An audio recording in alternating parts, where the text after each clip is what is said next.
Sir നമസ്കാരം. നമസ്കാരം.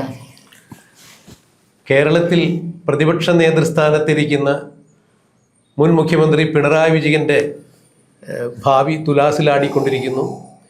ഇന്നിപ്പോൾ കർക്കിടക മാസം 1-ാം തീയതി അദ്ദേഹത്തെ കർക്കിടക ചികിത്സയ്ക്ക് വേണ്ടി പറഞ്ഞയക്കണം. കാരണം പ്രായാധിക്യം കൊണ്ടും രോഗം കൊണ്ടും അദ്ദേഹം വളരെ അവശനാണ്.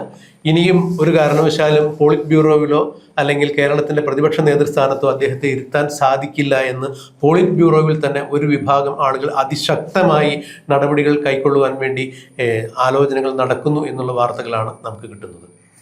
പാർട്ടി കോൺഗ്രസിൻ്റെ തീരുമാനപ്രകാരം 80 വയസ്സ് കഴിഞ്ഞ ആളുകൾ വരെ അല്ലെങ്കിൽ 80 വയസ്സ് വരെ ആയിരുന്നു പാർട്ടിയുടെ ഔദ്യോഗിക സ്ഥാനങ്ങളിൽ പ്രവർത്തിക്കുവാനുള്ള ഒരു നടപടിക്രമം ഉണ്ടായിരുന്നത്. അത് മറ്റൊരു പാർട്ടി കോൺഗ്രസിലൂടെ 75 വയസ്സായി ചുരുക്കുകയും പിന്നീടത് പിണറായി വിജയന് മാത്രമായി ഒരു ആനുകൂല്യം നൽകുകയുമാണ് ചെയ്തത്. അത് മുഖ്യമന്ത്രി എന്ന രീതിയിൽ അടുത്തൊരു ടൈം കൂടി കേരളത്തിൽ പാർട്ടിയെ നയിക്കുന്നതിന് വേണ്ടി തന്നെയായിരുന്നു. എന്നാൽ ദയനീയമായ പരാജയത്തിലേക്ക് 2026 മുഖ്യമന്ത്രി പിണറായി വിജയന്റെ ഭരണവും ഈ നടപടിക്രമങ്ങളും പാർട്ടിയെ തോൽപ്പിച്ചതിൻ്റെ കണക്ക് മനസ്സിലാക്കി ആ വിലയിരുത്തലിൽ തന്നെ മുഖ്യമന്ത്രിയായിരുന്ന പിണറായി വിജയന് സ്ഥാനം നഷ്ടമായി എന്ന് മാത്രമല്ല പാർട്ടിക്ക് നാണം കെട്ട വളരെ ദയനീയമായ രീതിയിലൊരു വീഴ്ചയുണ്ടായി. ഇതിന് ഉത്തരവാദി പിണറായി വിജയനും സംസ്ഥാന സെക്രട്ടറിയായ MP ഗോവിന്ദനുമാണ് എന്ന് തന്നെയുള്ള നിരീക്ഷണങ്ങൾ പാർട്ടിക്ക് അകത്തും പാർട്ടിക്ക് പുറത്തും സഖാക്കൾ ഉയർത്തുന്നു. മാത്രമല്ല ബൂത്ത് തലം മുതൽ കേന്ദ്ര കമ്മിറ്റി വരെ പിണറായി വിജയനും MP ഗോവിന്ദനുമാണ് പാർട്ടിയുടെ ഇത്രത്തോളം ദയനീയമായ പരാജയത്തിന് കാരണക്കാരായിരിക്കുന്നത് എന്ന് കൃത്യമായ റിപ്പോർട്ടുകളിൽ അവലോകനം ചെയ്യുന്നു. അതുകൊണ്ട് ഇനി പിണറായി വിജയനെ പോളിറ്റ് ബ്യൂറോയിലും അതുപോലെ തന്നെ കേരളത്തിൻ്റെ പ്രതിപക്ഷ നേതൃനിരയിലും പ്രതിപക്ഷ നേതൃസ്ഥാനത്തും ഇരുത്തേണ്ടതില്ല എന്ന അലിഖിതമായ അല്ലെങ്കിൽ അത്തരത്തിലുള്ളൊരു അനൗദ്യോഗികമായ തീരുമാനങ്ങൾ പാർട്ടിയിൽ രൂപം കൊള്ളുന്നു എന്നാണ് പറയാൻ കഴിയുന്നത്. എന്തായാലും പിണറായി വിജയൻ എന്ന രാഷ്ട്രീയ നേതാവിൻ്റെ അനാരോഗ്യവും അദ്ദേഹത്തിൻ്റെ പ്രായാധിക്യവും അദ്ദേഹത്തിന് പുറത്തേക്കുള്ള വഴി തുറക്കുന്നു എന്ന് ഇതുപോലെ ചൂണ്ടിക്കാണിക്കപ്പെടുമ്പോൾ പിണറായി വിജയന്റെ രാഷ്ട്രീയ ജീവിതം വളരെ അടുത്തു നിന്ന് നോക്കി കണ്ടിട്ടുള്ള ഒരാളെന്ന രീതിയിൽ സാർ എങ്ങനെയാണ് ഇതിനെ വിലയിരുത്തുന്നത്? ഈ അടുത്ത കാലത്ത് ഞാൻ തമ്മിൽ എന്നുള്ള ഒരു പരിപാടിയിൽ ശ്രീകണ്ഠൻ നായരുടെ ഷോയിൽ പോയിരുന്നു. അപ്പോൾ അവിടെ വെച്ചിട്ട് ഈ സുകുമാരക്കുറുപ്പിന് ഇപ്പോൾ 78-80 വയസ്സായിട്ടുണ്ടാവും. അതുകൊണ്ട് ഇനിയിപ്പോൾ അദ്ദേഹത്തെ അറസ്റ്റ് ചെയ്താലും ജയിലടയ്ക്കുന്നത് ശരിയല്ലല്ലോ എന്നാണ് അവിടെ അഭിപ്രായപ്പെട്ടത്. അപ്പോൾ ഞാൻ പറഞ്ഞത് അങ്ങനെയാണ് പിണറായി വിജയനെ എന്നോ അതേപോലെ ചെയ്യേണ്ടതല്ലേ? അദ്ദേഹത്തിന് 81 വയസ്സായല്ലോ. കേരളത്തിൽ 10 സുകുമാരക്കുറുപ്പിൻ്റെ തലയുള്ള തട്ടിപ്പ് വീരനാണ് പിണറായി വിജയൻ എന്ന് ഞാൻ പറയുകയുണ്ടായി. അത് പൂർണ്ണമായ അർത്ഥത്തിൽ അവർ പബ്ലിഷ് ചെയ്തില്ലെങ്കിലും ഞാൻ പറഞ്ഞിട്ടുള്ളത് അതാണ്. അതായത് പിണറായി വിജയൻ നല്ലൊരു പരിപാടിയായിരുന്നു സാറ്. നല്ല ഒരു മുതിർന്ന മാധ്യമ പ്രവർത്തകന്റെ മികവോടും ഒരു ധിഷണാശാലിത്തോടും കൂടി അതിൽ വളരെ കൃത്യമായി തന്നെ സംസാരിക്കുന്നത് വ്യക്തമായിരുന്നു. അവർ എത്ര ഭാഗം എഡിറ്റ് ചെയ്തിട്ടുണ്ടെന്നുള്ളത് നമുക്കറിയില്ല, എങ്കിലും വളരെ വ്യക്തമായ രീതിയിൽ കാര്യങ്ങൾ വ്യക്തമാക്കുന്നുണ്ടായിരുന്നു. അതിൽ വളരെ വ്യക്തമായി ഞാൻ പറഞ്ഞിട്ടുള്ള 1984 കാലഘട്ടത്തിൽ ആഭ്യന്തരമന്ത്രി ചെയ്യുന്ന വയലാർ രവിയാണ് സുകുമാരക്കുറുപ്പിനെ രക്ഷപ്പെടുത്തി ഇവിടുന്ന് നേപ്പാൾ വഴി കടത്തിവിട്ടത് എന്ന് ഞാൻ അന്നേ വാർത്ത പ്രസിദ്ധീകരിച്ചിരുന്നു. അതിനെതിരെ വയലാർ രവി മിണ്ടിയിട്ടില്ല. അന്നത്തെ തെളിവുകളുടെ അടിസ്ഥാനത്തിലാണ് ക്രൈമിൽ അത് പ്രസിദ്ധീകരിച്ചത്. ഈ കാര്യവും ഞാൻ അവിടെ പറഞ്ഞിരുന്നെങ്കിൽ പൂർണ്ണമായ അർത്ഥത്തിൽ അവർക്ക് അത് പബ്ലിഷ് ചെയ്യാൻ പറ്റില്ല എന്നുള്ളതുകൊണ്ടായിരിക്കാം കട്ട് ചെയ്തിട്ടുണ്ട്. അതെന്തെങ്കിലും ആവട്ടെ, ഞാൻ പറഞ്ഞു വന്നത് സുകുമാരക്കുറുപ്പിനെ പോലെ ഇത്രയധികം ക്രിമിനലായ മറ്റൊരാളുണ്ടോ എന്ന് ചോദിച്ചാൽ ഉണ്ട്. അത് 100 സുകുമാരക്കുറുപ്പിന് തുല്യമായ പിണറായി വിജയനാണ് എന്നാണ് ഞാൻ പറഞ്ഞു വരുന്നത്. അങ്ങനെ ഒരാൾ കഴിഞ്ഞ 10 വർഷമായി കേരളത്തെ ഭരിച്ചു മുടിച്ചു എന്ന് പറയുന്നത് നമുക്ക് അപമാനം തന്നെയാണ്. അദ്ദേഹത്തിന് ആൾക്കാരെ കണ്ണുകെട്ടി ആളെ പറ്റിച്ച് മുന്നിൽ ഇരുന്നു കൊണ്ട് തന്നെ അദ്ദേഹം കണ്ണുകെട്ടിക്കും. എന്നിട്ട് അദ്ദേഹം പറയുന്ന കാര്യങ്ങൾ വിശ്വസിപ്പിക്കും.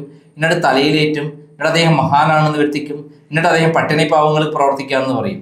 എന്നാലോ അദ്ദേഹം പറയുന്നതെല്ലാം പച്ച കളവാണെന്ന് ബോധ്യപ്പെടാൻ 10 വർഷം വരേണ്ടി വന്നു ഇവിടുത്തെ കേരളത്തിലെ ജനങ്ങൾക്ക്. ഞാൻ 2005 തന്നെ ക്രൈമിലൂടെ അദ്ദേഹം കേരളം കണ്ട ഏറ്റവും വലിയ അധോലോക മാഫിയ കിങ് ആണെന്നും അതേപോലെ അഴിമതി രാജാവാണെന്നും അദ്ദേഹം കേരളം കണ്ട ഏറ്റവും വലിയ തട്ടിപ്പ് വീരനാണെന്ന് പറഞ്ഞുകൊണ്ട് ലാവ്ലിൻ കേസിലെ സ്റ്റോറി ഞാൻ പ്രസിദ്ധീകരിച്ചിട്ടുള്ളതാണ്. അന്ന് എൻ്റെ ഓഫീസ് കത്തിച്ചു, അങ്ങനെയെല്ലാം ഉണ്ടായി. എന്നെ പല തരത്തിൽ എന്നെ ഉപദ്രവിച്ചു. ഇതൊന്നും എന്നെ ബാധിക്കുന്ന പ്രശ്നമല്ല. പക്ഷെ ഒരു സത്യം പല പ്രസിദ്ധീകരിക്കുമ്പോൾ ഇതുപോലെ പലതും നേരിടേണ്ടി വരും.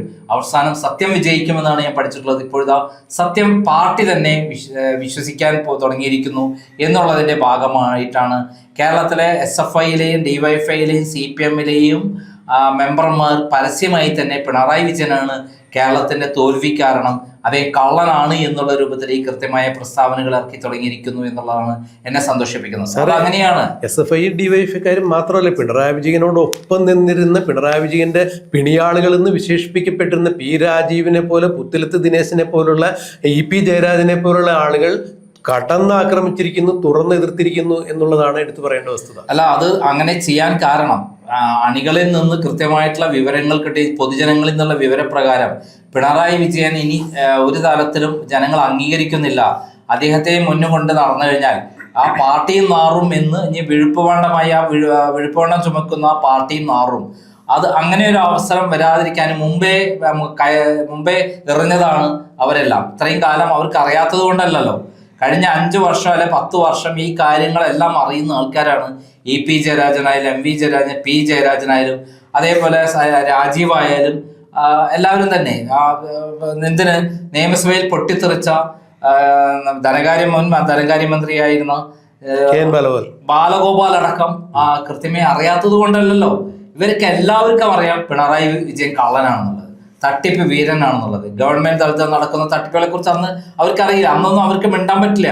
കാരണം പിണറായി വിജയൻ എന്ന് പറഞ്ഞാൽ അത്ര ശക്തനായിരുന്നു. പോലീസ് കൈവശം, പിന്നെ അധികാരം കൈവശം, പാർട്ടി കൈവശം, പിന്നെ ആർക്കും വാ തുറന്നൊന്നും സംസാരിക്കാൻ പറ്റില്ല. കൂടാതെ ഇതിനെല്ലാം സംരക്ഷിച്ചുകൊണ്ട് പിണറായിയോടൊപ്പം നിൽക്കുന്ന ഒരു വലിയ മാഫിയ സംഘത്തിന്റെ പിൻബലം. അല്ല, കേരളത്തിൽ മുഴുവൻ പാർട്ടി എന്ന് പറയുന്നില്ല, പാർട്ടി അണികളല്ല, പിണറായി വിജയൻ നിയന്ത്രിക്കുന്ന ചില നേതാക്കന്മാർ, പിണറായിയോടൊപ്പം നിൽക്കുന്ന നേതാക്കന്മാർ, അവരോടൊപ്പമുള്ള ആ പ്രാദേശികമായിട്ടുള്ള ഗുണ്ടകൾ, പോലീസ് സ്റ്റേഷനിലെ ഒരു പോലീസുകാരൻ, റവന്യൂ വകുപ്പിലെ ഒരാള്, ഒരു സാധാരണ പിയൂണായിരിക്കും. ഇവരൊക്കെയാണ് കേരളം ഭരിച്ചിരുന്നത്. ആ പിണറായി വിജയനെ പോലെ 10,000-കണക്കിന് പിണറായിമാരെ സൃഷ്ടിച്ചത് കൊണ്ടാണ് കംപ്ലീറ്റ് കേരളത്തിൽ ജനങ്ങൾ വെറുക്കാൻ കാരണം. പിണറായി അവിടെ ഇത്ര ചെയ്തുകൊണ്ട് വെറുത്തതല്ല. പിണറായി ഇങ്ങനത്തെ ഒരു ഗാങ് സംഘത്തെ കേരളത്തിന് മുഴുവൻ വിന്യസിച്ചിട്ടുണ്ട്. അവരുടെ പ്രവർത്തികൾ കൂടിയാണ് താഴെത്തട്ടിലേക്ക് ഇറങ്ങി ചെല്ലുകയും പിണറായി വിജയന്റെ ഇത്തരം കാര്യങ്ങൾ പരസ്യമായി ജനങ്ങളിലേക്ക് അറിയുകയും ചെയ്യാൻ കാരണം. അപ്പൊ അങ്ങനെയുള്ള പിണറായി വിജയൻ വയസ്സ് കഴിഞ്ഞു, 81 വയസ്സായി. അദ്ദേഹത്തിന് 75 വയസ്സ് വരെയുള്ള പോളിറ്റ് ബ്യൂറോയിൽ ഇത്തരം കാര്യങ്ങൾക്ക് ആനുകൂല്യം. കഴിഞ്ഞ തവണ അദ്ദേഹത്തിന് കിട്ടിയത് മുഖ്യമന്ത്രി എന്ന നിലയിലായിരുന്നു. ഇപ്പോൾ അത് കഴിഞ്ഞു. അടുത്തത് കേരളത്തിൽ പരാജയപ്പെടാന്ന് പറഞ്ഞാൽ ദയനീയമായിട്ടാണ് പരാജയപ്പെട്ടത്. മാത്രമല്ല തിരിച്ചു വരാൻ പറ്റാത്തൊരവസ്ഥയായിരിക്കുന്നു. ഓരോ ദിവസം പാർട്ടിക്കുള്ളിൽ കലഹം നടക്കുകയാണ്. നിയന്ത്രിക്കാൻ പറ്റാത്ത കലഹത്തിന്റെ മൂല കാരണം 2 പേരാണ്. ഒന്ന് നമ്മുടെ MV ഗോവിന്ദൻ, സംസ്ഥാന പാർട്ടി സെക്രട്ടറി. ഇന്നേ വരെ ഒരു പാർട്ടി സെക്രട്ടറിയും ഇതുപോലെ ഒരു നാണം കെടുത്തിയിട്ടില്ല കേരളത്തെ. കാരണം അപഹാസ്യമാണ് അവരുടെ പ്രവർത്തികൾ. ഏത് പത്രസമ്മേളനം എടുത്തു നോക്കിയാലും അദ്ദേഹം താത്വികമായി പറയും, അത് മുഴുവൻ വിഡ്ഢിത്തമായിരിക്കും. സാറേ, G. സുധാകരൻ പറഞ്ഞത് MV ഗോവിന്ദൻ എവിടെ പോയി പ്രസംഗിച്ചാലും പാർട്ടിക്ക് ചുരുങ്ങിയത് ഒരു 100 വോട്ടെങ്കിലും കുറയുന്ന പറഞ്ഞത്. അല്ല, അദ്ദേഹം നാണക്കേടാണെന്ന് കൃത്യമായി പറഞ്ഞിട്ടുണ്ട്. അദ്ദേഹം ആ സ്ഥാനത്തിരിക്കാൻ യോഗ്യനല്ല എന്ന് പറഞ്ഞിട്ടുണ്ട്. അത്രയും ഒന്നിനും കൊള്ളാത്ത കാര്യങ്ങൾ മാത്രം. അദ്ദേഹത്തിന് വർഗവഞ്ചകൻ എന്താണെന്ന് അറിയില്ല. വർഗവഞ്ചകൻ ആരാണെന്ന് വെച്ചാൽ ഈ പറയുന്ന പിണറായി വിജയനും MV ഗോവിന്ദനാണെന്ന് പരസ്യമായി ഡിക്ലെയർ ചെയ്ത് അദ്ദേഹം പറഞ്ഞിട്ട് അതിനെ എതിർക്കാൻ ഇവർക്ക് കഴിയില്ല. കാരണം അദ്ദേഹത്തിന് കൃത്യമായ അറിവിന്റെ അടിസ്ഥാനത്തിലാണ് അദ്ദേഹം ആഞ്ഞടിച്ചിട്ടുള്ളത്. അങ്ങനെയുള്ള പിണറായി വിജയനാണ് കേരളത്തിന്റെ പരാജയം എന്ന് ഇപ്പോൾ പോളിറ്റ് ബ്യൂറോ അതിൽ അംഗീകരിക്കുന്നുണ്ടെങ്കിൽ, അതേപോലെ MV ഗോവിന്ദൻ ഇവിടുത്തെ നാണക്കേടാണ് പാർട്ടിക്ക്. ഒരു പാർട്ടി സെക്രട്ടറി ആയിരിക്കാൻ യാതൊരു യോഗ്യതയില്ല. കോടിയേരി ബാലകൃഷ്ണനോ VS അച്യുതാനന്ദനോ EK നായനാരോ ഒക്കെ ഇരുന്ന സ്ഥലത്താണ് ഈ പറയുന്ന ഗോവിന്ദൻ ഇരിക്കുന്നത്. ആ സ്ഥാനം എന്താണെന്ന് അറിയില്ല. ഇവർ 2 പേരും കൂടി പാർട്ടിയെ നശിപ്പിച്ചു കഴിഞ്ഞു. രണ്ടാമത് തിരിച്ചു വരാൻ പറ്റാത്ത വിധത്തിൽ പാർട്ടിക്കുള്ളിലെ പാർട്ടി പ്രമുഖ നേതാക്കന്മാരെ നിയന്ത്രിക്കാൻ പറ്റാത്ത വിധത്തിൽ, അല്ലെ പാർട്ടി അണികളെ നിയന്ത്രിക്കാൻ പറ്റാത്ത വിധത്തിൽ അവർക്ക് നിയന്ത്രണമില്ലാത്ത അവസ്ഥയിലേക്ക് എത്തിച്ചിരിക്കുന്നു പാർട്ടിയെ എന്നുള്ളതാണ് ഇപ്പോഴത്തെ അവസ്ഥ. ആർക്കും എന്തും പറയാവുന്ന രൂപത്തിലേക്ക് എത്തിക്കും. മുമ്പ് മിണ്ടാൻ പറ്റില്ലായിരുന്നു. അപ്പൊ അവർ പറഞ്ഞു ഇത്ര പൊട്ടിത്തെറിക്കാൻ കാരണം അവർക്കും സഹിക്കുന്നതിനൊരു അതിരുണ്ട്. കാരണം പാർട്ടിയുടെ ഭരണഘടന പ്രകാരം അല്ലെങ്കിൽ പാർട്ടി അച്ചടക്ക പ്രകാരം ആരും പുറത്ത് പറയാൻ പാടില്ല എന്നാണ്. പക്ഷേ പുറത്ത് പറയേണ്ട ഗതികേട് വരുത്തിക്കുകയാണ് ഈ 2 പേരും കൂടെ. അങ്ങനെയാണ് പൊട്ടിത്തെറി ഉണ്ടായിരിക്കുന്നത്. ഇതിന്റെ ഒരു പരിസമാപ്തിയാണ് പോളിറ്റ് ബ്യൂറോയിലും കേന്ദ്ര കമ്മിറ്റിയിലും എല്ലാം രൂക്ഷമായ വിമർശനമാണ് പിണറായി വിജയനെതിരെയും അതേ പാർട്ടി സംസ്ഥാന സെക്രട്ടറി MV ഗോവിന്ദനെതിരെയും ഉണ്ടായിട്ടുള്ളത്. അതിപ്പോൾ പോളിറ്റ് ബ്യൂറോയിൽ തിരിച്ചറിയാൻ കഴിഞ്ഞിരിക്കുന്നു.